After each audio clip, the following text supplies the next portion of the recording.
In this video, we're going to add a path to our landscape design. First, click the Landscape tab and then click Path. Set the width you would like your path.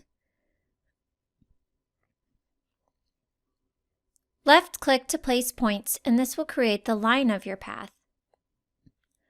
Right-click to place the last point.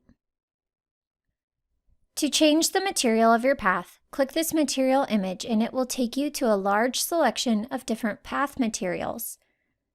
Make your selection and then click OK. Normally the path material runs in a single direction. If you would like the material to follow the path, click the material direction. Select this option. For further customization, click Edit Direction. To add a border, click the Border button. Then click Add Border. To change the material of your border, click this material image.